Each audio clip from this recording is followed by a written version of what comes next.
CBG mandate will be introduced for all organizations marketing natural and biogas.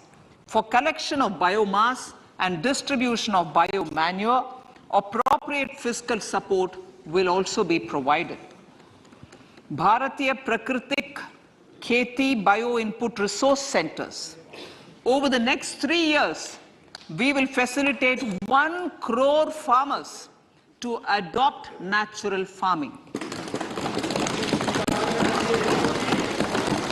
For this, Honorable Speaker, 10,000 bio-input resource centers will be set up, creating a national level distributed micro-fertilizer and pesticide manufacturing network. Mishti.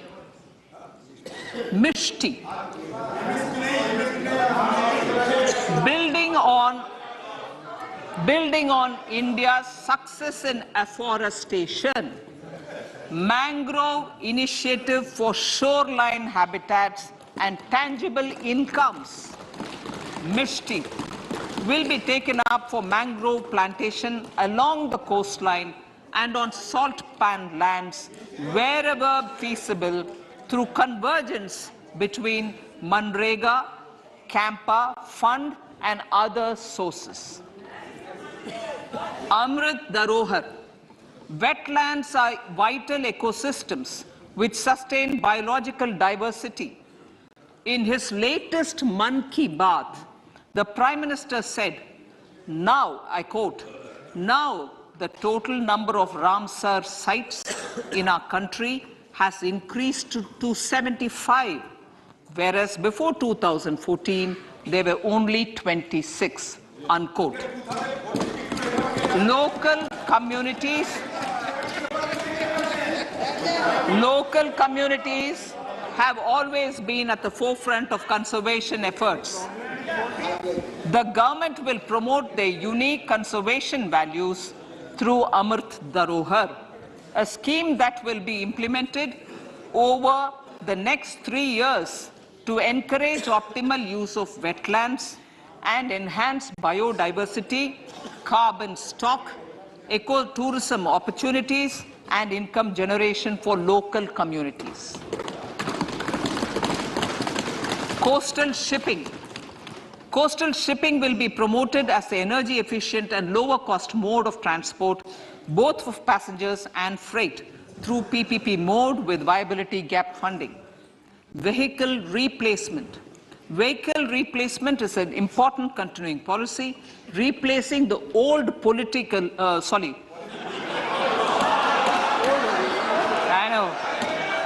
replacing, absolutely, thank you. Replacing old polluting vehicles. Maybe applicable, right? Replacing old polluting vehicles is an important part of greening our economy.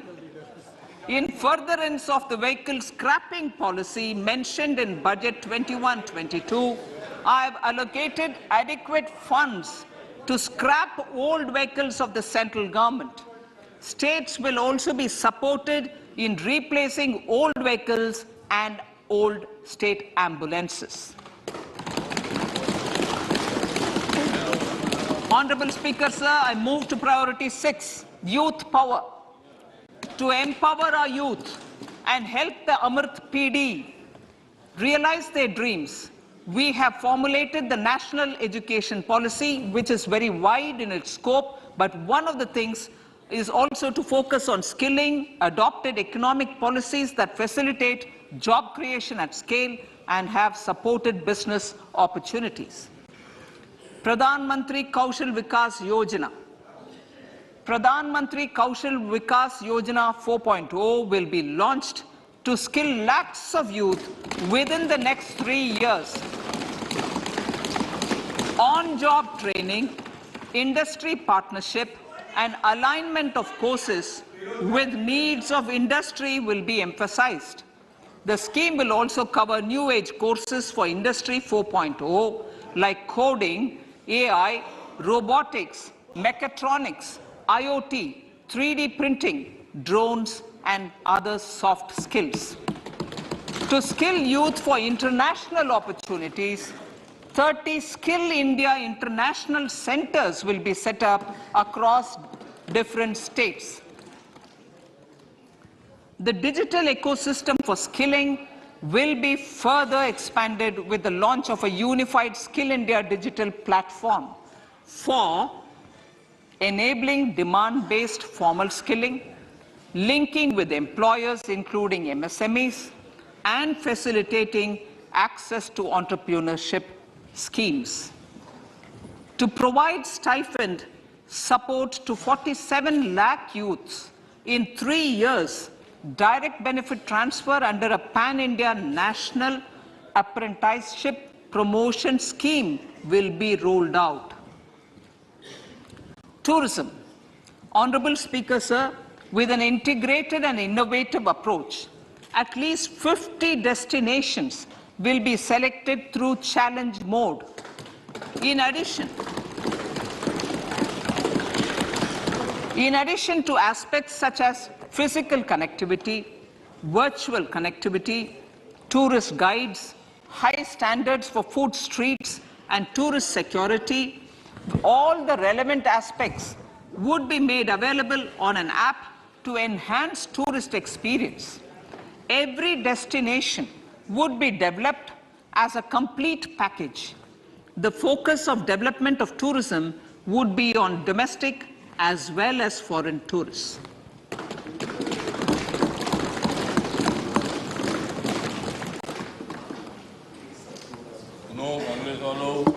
Sector-specific skilling and entrepreneurship development will be dovetailed to achieve the objectives of Dekho Apna Desh initiative. This was launched as an appeal by the Honorable Prime Minister to the middle class to prefer domestic tourism over international tourism. The integrated development of theme-based tourist circuits, the Swadesh Darshan scheme, was also launched. Under the Vibrant Villages program, tourism infrastructure and amenities will be facilitated in border villages. Unity Mall. States will be encouraged to set up a Unity Mall in their state capital or most prominent tourism center or the financial capital for promotion and sale of their one district, one product and GI products and other handicraft products, and for providing space for such products of all other states as well. Sir, priority number 7, financial sector. Our reforms in the financial sector and innovative use of technology have led to financial inclusion at scale, better and faster service delivery, ease of access to credit, and participation in financial markets. This budget proposes to further these measures. Credit guarantee for MSMEs. Last year, I proposed revamping of the credit guarantee scheme for the MSMEs. I am happy to announce that the revamped scheme will take effect from 1st April 2023 through infusion of 9,000 crores in the corpus. This will enable additional collateral-free guaranteed credit of 2 lakh crores of rupees. Further, the cost of credit will be reduced by about 1%. A national financial information registry will be set up to serve as a central repository of financial and ancillary information. This will facilitate efficient flow of credit, promote financial inclusion, and foster financial stability. A new legislative framework will govern this credit public infrastructure and will be designed in consultation with the RBI. To meet the needs of Amrit Kal and to facilitate optimum regulation in the financial sector, public consultation, as necessary and feasible, will be brought to the process of regulation making and issuing subsidiary directions. To simplify, to ease, and to reduce cost of compliance, financial sector regulators will be requested to carry out a comprehensive review of existing regulations. For this, they will consider suggestions from public and regulated entities. Time limits to decide the application under various regulations will also be laid down. Honorable Speaker, sir, to enhance business activities in GIFT IFSC, the following measures will be taken. Delegating powers under the SEZ Act to the IFSCA to avoid dual regulation. Setting up a single window IT system for registration and approval of IFSCA, SEZ authorities, GSTN, RBI, SEBI, and IRDAI. Permitting acquisition financing by IFSC banking units of foreign banks. Establishing a subsidiary of Exim Bank for trade refinancing. Amending IFSCA Act for statutory provisions for arbitration, ancillary services, and avoiding dual regulation under the SEZ Act, and recognizing offshore derivative instruments as valid contracts. Honorable Speaker, sir, data embassy. For countries looking for digital continuity solutions, we will facilitate setting up of their data embassies in GIFT IFSC.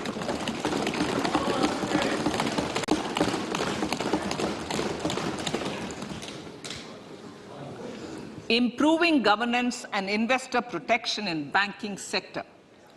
To improve bank governance and enhance investors' protection, certain amendments to the Banking Regulation Act, the Banking Companies Act, and the Reserve Bank of India Act are being proposed. Capacity building in securities market. Honorable Speaker, sir, to build capacity of functionaries and professionals in the securities market, SEBI will be empowered to develop, regulate, maintain, and enforce norms and standards for education in the National Institute of Securities Markets and to recognize award of degrees, diplomas, and certificates. A central processing center will be set up for faster response to companies through centralized handling of various forms filed with field officers under the Companies Act. Reclaiming of shares and dividends. For investors to reclaim unclaimed shares and unpaid dividends from the Investor Education and Protection Fund Authority with ease, from the Investor Education and Protection Fund Authority with ease, an integrated IT portal will be established. Digital payments continue to find wide acceptance. In 2022, they show an increase of 76% in transaction and 91% in value. Fiscal support for this digital public infrastructure will continue in 2023-2024. Azadi Ka Amrit Mahotsav, Mahila Samman Bachat Patra. For commemorating Azadi Ka Amrit Mahotsav, a one-time new small savings scheme, Mahila Samman Savings Patra or Savings Certificate, Mahila Samman Savings Certificate will be made available for a 2-year period up to March 2025.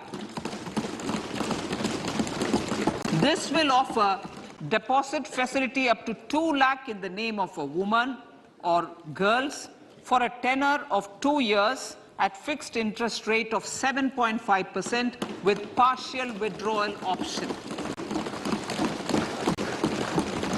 Senior citizens. The maximum deposit limit for senior citizens savings scheme will be enhanced from 15 lakh to 30 lakhs of rupees. The maximum deposit limit for monthly income account scheme will be enhanced from 4.5 lakh to 9 lakh for single account and from 9 lakh to 15 lakh for joint account. Honorable Speaker, sir, fiscal management. 50 years interest-free loan to states. The entire 50-year loan to states has to be spent on capital expenditure within 2023-24. Most of this will be at the discretion of the states, but a part will be conditional on states increasing their actual capital expenditure. Parts of the outlay will also be linked to or allocated for the following purposes: scrapping old government vehicles, urban planning reforms and actions, financing reforms in urban local bodies to make them creditworthy for municipal bonds, housing for police personnel above or as part of the police station, constructing unity malls, children and adolescent libraries and digital infrastructure, and state share of capital expenditure of central schemes. Honorable Speaker, sir, fiscal deficit of states. States will be allowed a fiscal deficit of 3.5% of GSDP, of which 0.5% will be tied to power sector reforms. Revised estimates 2022 to 2023. The revised estimate, Honorable Speaker, sir, of the total receipts other than borrowing is 24.3 lakh crores, of which the net tax receipts are 20.9 lakh crores. The revised estimate of the total expenditure is 41.9 lakh crores of rupees, of which the capital expenditure is about 7.3 lakh crores. The revised estimate of the fiscal deficit is 6.4% of GDP, adhering to the budget estimate. So budget estimates of 2023-24. Coming to 2023-24, the total receipts other than borrowings and the total expenditure are estimated at 27.2 lakh crores and 45 lakh crores respectively. The net tax receipts are estimated at 23.3 lakh crores. The fiscal deficit is estimated to be 5.9% of the GDP. In my budget speech for 21-22, I had announced that we plan to continue the path of fiscal consolidation, reaching a fiscal deficit of below 4.5% by 2025-26, with a fairly steady decline over the period. We have adhered to this path, and I reiterate my intention to bring the fiscal deficit below 4.5% of GDP by 2025-26. To finance the fiscal deficit in 2023-24, the net market borrowings from dated securities are estimated at 11.8 lakh crores. The balance financing is expected to come from small savings and other sources. The gross market borrowings are estimated at 15.43 lakh crores of rupees. Honorable Speaker, sir, I now move to Part B.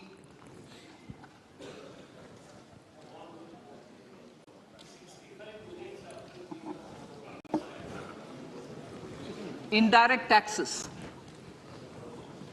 My indirect tax proposals will aim to promote exports, boost domestic manufacturing, enhance domestic value addition, encourage green energy and mobility. A simplified tax structure with fewer tax rates helps in reducing compliance burden and improving tax administration.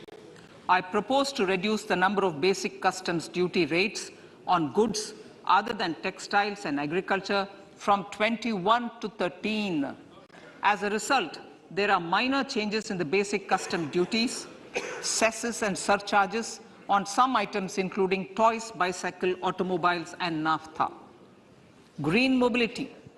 To avoid cascading of taxes on blended compressed natural gas, I propose to exempt excise duty on GST paid compressed biogas contained in it.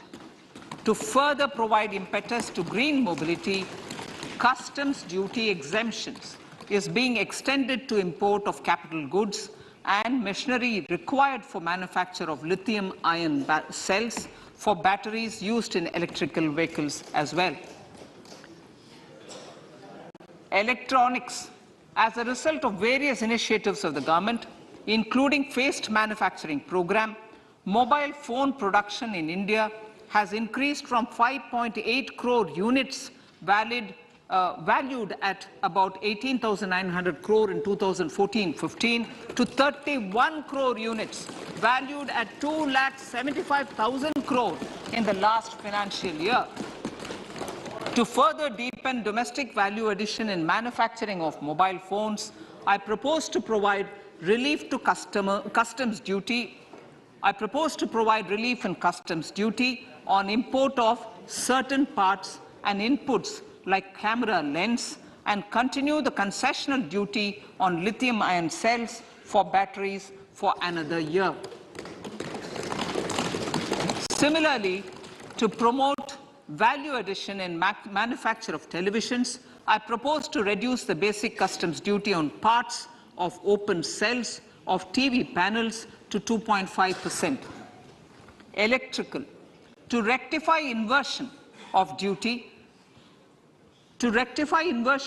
structure and encourage manufacturing of electric kitchen chimneys, the basic custom duty on electric kitchen chimney is being increased from 7.5% to 15%, and that on heat coils for these is proposed to be reduced from 20% to 15%. Chemicals and petrochemicals. Denatured ethyl alcohol is used in chemical industry. I propose to exempt basic customs duty on it.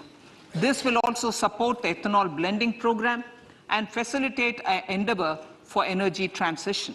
Basic customs duty is also being reduced on acid-grade fluorospar from 5% to 2.5% to make the domestic fluorochemicals industry competitive. Further, the basic customs duty on crude glycerine for use in manufacture of epichlorohydrin is proposed to be reduced from 7.5% to 2.5%.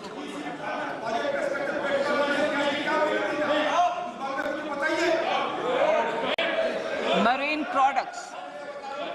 In the last financial year, marine products recorded the highest export growth, benefiting farmers in the coastal states of the country. To further enhance the export competitiveness of marine products, particularly shrimps, duty is being reduced on key inputs for domestic manufacture of shrimp feed.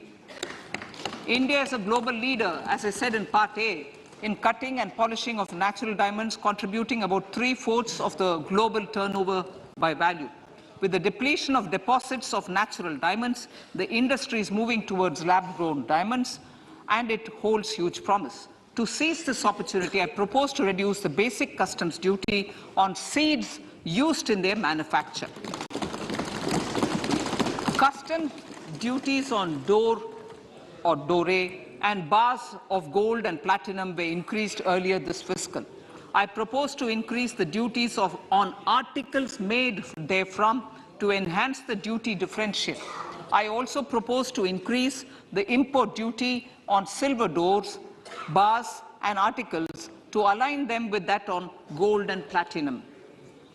To facilitate availability of raw materials for the steel sector, exemptions from basic custom duty on raw materials for manufacture of CRGO steel, ferrous scrap and nickel cathode is being continued.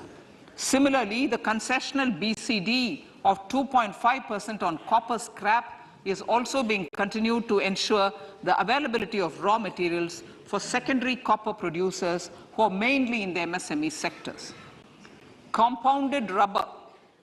The basic custom duty rate on compounded rubber is being increased from 10% to 25% or 30 kg, whichever is lower, at par with that of natural rubber other than latex, to curb circumvention of duty.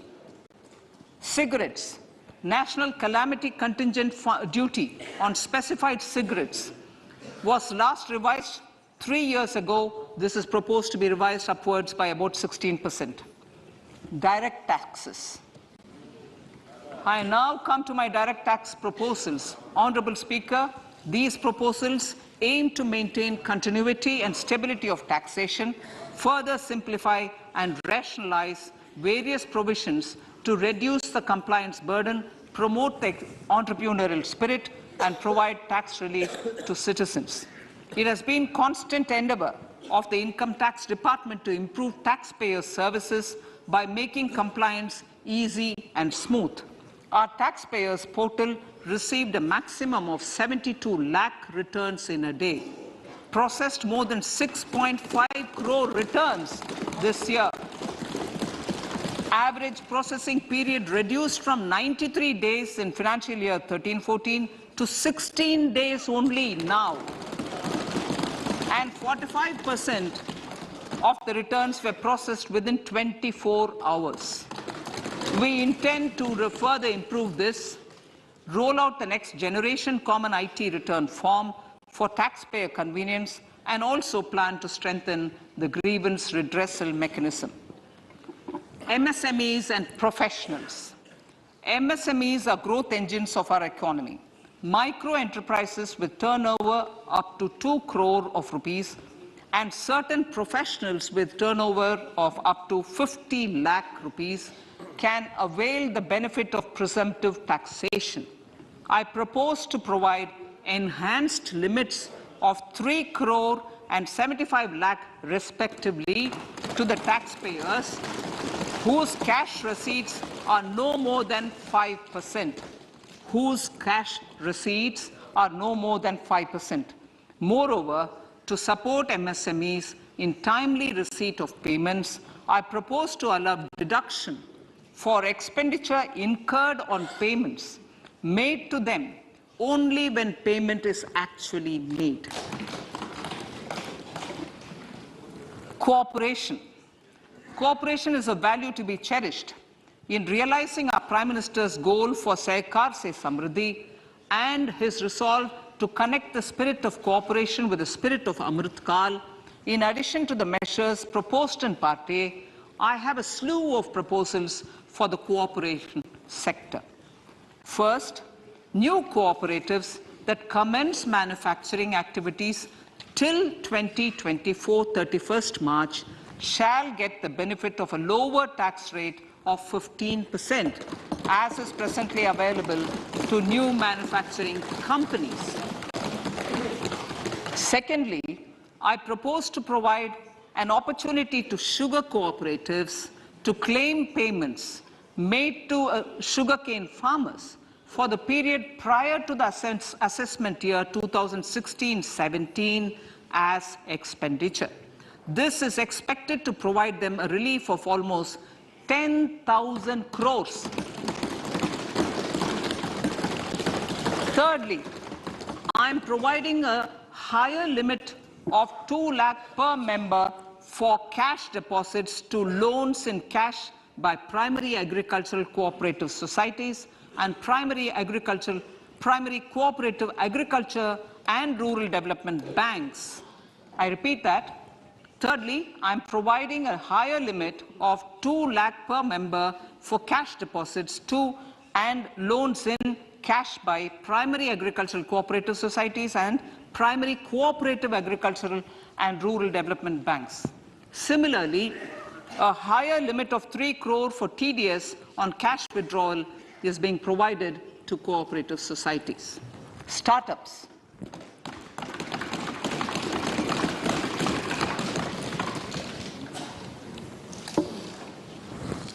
Entrepreneurship is vital for a country's economic development. We have taken a number of measures for startups and they have borne results. India is now the third largest ecosystem for startups globally and ranks second in innovation quality among middle-income countries. I propose to extend the date of incorporation for income tax benefits to startups from 31/3/2023 to 31/3/2024. I further propose to provide the benefit of carry forward of losses on change of shareholding of startups from 7 years of incorporation to 10 years.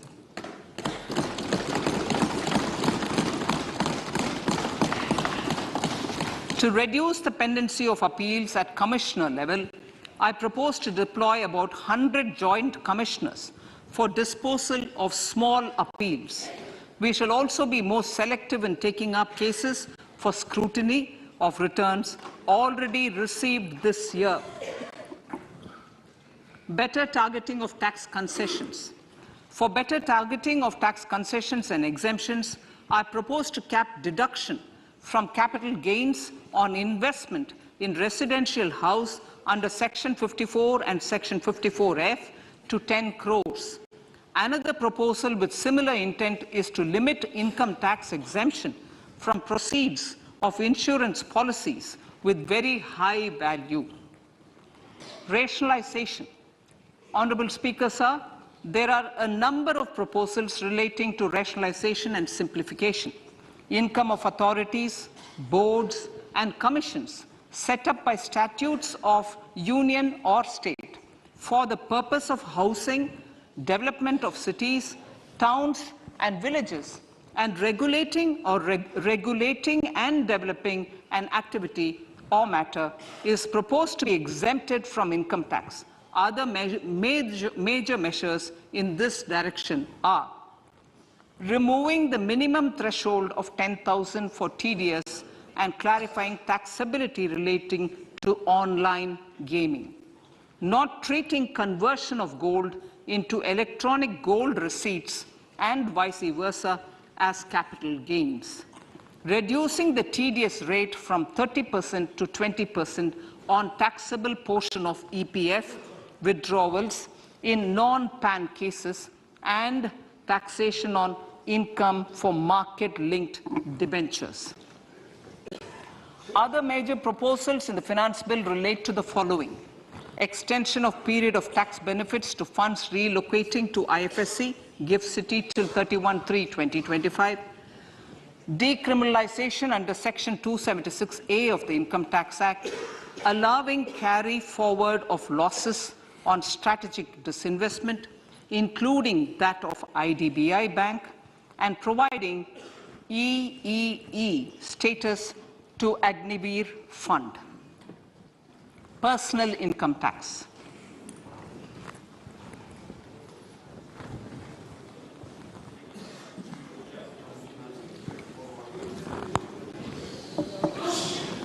Now I come to what everyone is waiting for. Personal income tax. I have 5 major announcements to make in this regard. These primarily benefit our hard-working middle class. The first one concerns rebate. Currently, those with income up to 5 lakh do not pay any income tax in both old and new regimes. I propose to increase the rebate limit to 7 lakhs in the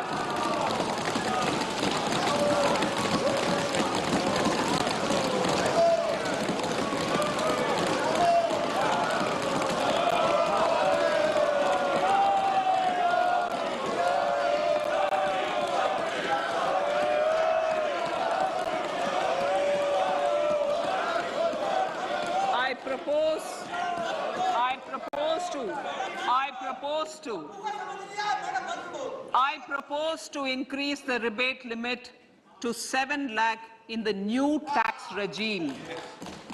Thus, persons in the new tax regime with income up to 7 lakhs will not have to pay any tax at all. The second proposal relates to middle-class individuals. I had introduced in the year 2020 the new personal income tax regime with 6 income slabs starting from 2.5 lakh. I propose to change the tax structure in this regime by reducing the number of slabs to 5 and increasing the tax exemption limit to 3 lakhs. The new tax rates are 0 to 3 lakh, nil. 3 to 6 lakhs, 5%. 6 to 9 lakhs, 10%. 9 to 12 lakh, 15%. 12 to 15 lakhs, 20%. And above 15 lakhs, 30%. This will provide major relief to all taxpayers in the new regime. An individual with an annual income of 9 lakhs will be required to pay only 45,000 rupees. This is only 5% of his or her income. It is a reduction of 25% on what he or she is required to pay now. That is 60,000. So in the place of 60,000, it is now only 45,000. Similarly, an individual with an income of 15 lakh rupees would be required to pay only 1.5 lakh or 10% of his income or her income, a reduction of 20% from the existing liability of 1,87,500 rupees. My third proposal is for the salaried class and the pensioners, including family pensioners, for whom I propose to extend the benefit of standard deduction to the new tax regime. Each salaried person with an income of 15.5 lakh rupees or more will thus stand to benefit by 52,500 rupees. My fourth announcement in personal income tax is regarding the highest tax rate, which in our country is 42.74%. This is among the highest in the world. I propose to reduce the highest surcharge. Rate from 37% to 25% in the new tax regime.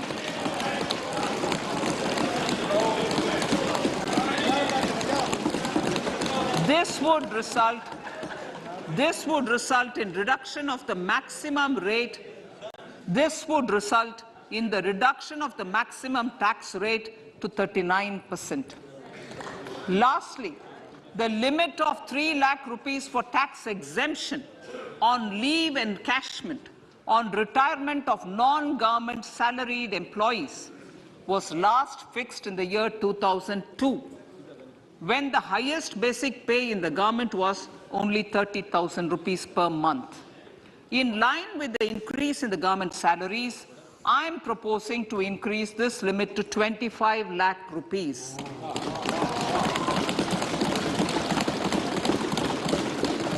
We are also making the new income tax regime as the default tax regime. However, citizens will continue to have the option to avail the benefit of the old tax regime. Apart from these, I am also making some other changes as given in the annexure. As a result of these proposals, revenue of about 38,000 crore to 37,000 crore in direct taxes and rupees 1,000 crore in indirect taxes will be foregone, while revenue of about 3,000 crore will be additionally mobilized. Thus, the total revenue foregone is about 35,000 crores annually. Honorable Speaker, sir, with these words, I commend the budget to this August House.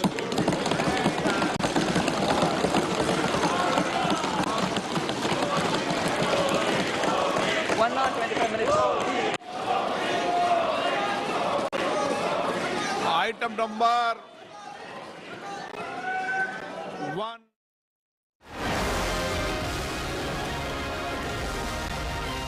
लहलहाती फसल, भरे पूरे खेत खलिहान, हर किसान का बस यही अरमान। लेकिन कभी बारिश, कभी बिजली, कभी ओला, कभी सूखा। भैया खेती में तो जोखिम रहता ही है, अब क्या करें। अब प्रकृति का कोनो उपाय है का? प्रकृति का तो नहीं, मगर नुकसान का उपाय है। अच्छा, हाँ, AIC से फसल बीमा। Mahatma Gandhi on his 75th death anniversary.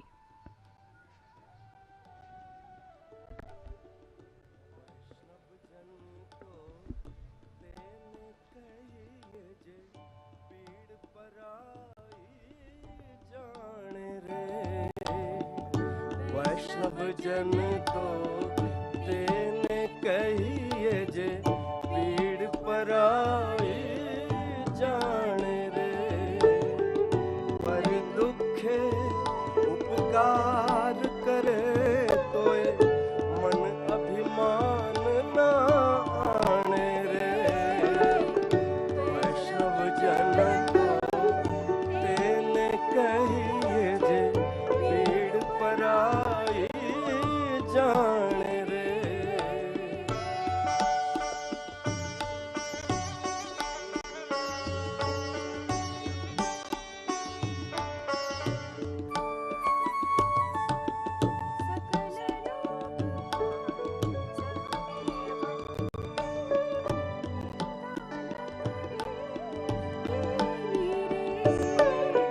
सकल लोक मां सहुने वंदे, निंदा न करे के नीरे। वाच काछ मन